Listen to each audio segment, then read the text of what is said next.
आज हम mutual fund की एक बहुत ही दिलचस्प और लोकप्रिय श्रेणी के बारे में बात करेंगे।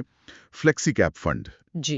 ये वो फंड है जहां एक फंड मैनेजर के पास शायद सबसे ज्यादा आजादी होती है। आजादी। हाँ, मतलब वो बाजार के हालात के हिसाब से अपनी रणनीति पूरी तरह बदल सकते हैं। कभी ये एक मिड कैप फंड की तरह काम कर सकता है, तो कभी लार्ज कैप या हाइब्रिड फंड की तरह। अच्छा, तो सवाल ये है कि ये जो असीमित आजादी है, ये निवेशकों के लिए एक इनाम है या फिर एक एक खतरा?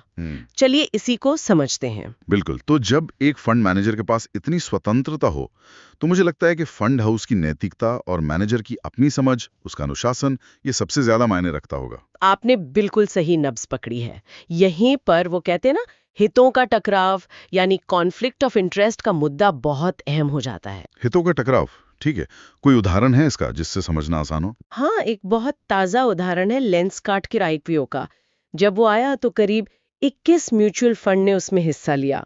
21, ओके। लेकिन दिलचस्प बात ये थी कि उनमें से कई ने अपने कुल एसेट यानी एयूएम का सिर्फ 0.1% या 0.2% ही निवेश किया। सिर्फ 0.1%?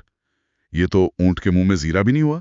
अगर किसी स्टॉक में इतना भरोसा होता, तो निवेश की रकम तो ज्यादा होती ना। बिल्कुल, यही तो सवाल है कि क्या ये निवेश सच में निवेशकों के हित में था या फिर सिर्फ रिलेशनशिप मैनेज करने के लिए किया गया था? अच्छा, मतलब एक तरीके की खाना पूर्ति। कह सकते हैं। और ये शक तब और गहरा हो जाता है जब हम देखते हैं कि इनमें से कई एएमसीज के अपने बैंक या इन्वेस्टमेंट बैंकिंग डिविजन्स भी हैं। समझ गया। तो फिर एक निवेशक क्या करें? इस वजह से ही शायद फ्लेक्सी कैप श्रेणी में ऐसी एएमसीज को प्राथमिकता दी जाती हैं जिनका ढांचा थोड़ा स्वतंत्र हो। एकदम सही।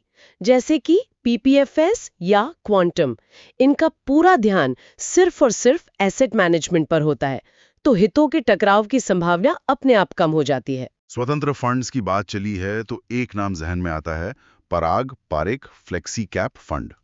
सालों तक ये एक पसंदीदा विकल्प रहा है, लेकिन पिछले 1-2 साल से इसके प्रदर्शन में थोड़ी सुस्ती आई है। हाँ, पराग पारिक का मामला बहुत दिलचस्प है। जी। देखिए, कई सालों से ये एक स्टार परफॉर्मर रहा है, जी। लेकिन इसकी हाल की सुस्ती की एक बड़ी वजह आरबीआई का वो नियम है जिसने विदेशी शेयरों में नए निवेश को रोक दिया। ओहो, वो जो ग्लोबल एक्सपोजर वाला पॉइंट था। हाँ, पहले इस फंड का लगभग 25-30% निवेश गूगल, अमेज़न जैसी अमेरिकी शेयरों में होता था। जी। अब वो घटकर सिर्फ 13% के आसपास रह गया है। तो फंड का एक मुख्य आकर्षण ही कम हो गया है। तो ये तो फंड की गलती नहीं है, ये तो नियमों की वजह से हुआ। बिल्कुल। यहाँ पर वो सचिन या विराट वाली बात लागू होती है। अच्छा। उनके मानक इतने ऊंचे हैं कि थोड़ा कम प्रदर्शन भी निराशाजनक लगता है। हम्म। पर इससे वे खराब खिलाड़ी नहीं हो जाते। इस फंड के साथ भी कुछ वैसा ही है। मतलब फंड के जो बुनियादी सिद्धांत हैं वो अभी भी मजबूत हैं, जैसे कि अपनी बताई गई रणनीति पर टिके रहना, एक स्थिर लीडरशिप, एक अनुशासित सोच। जी, और यही सबसे जरूरी है।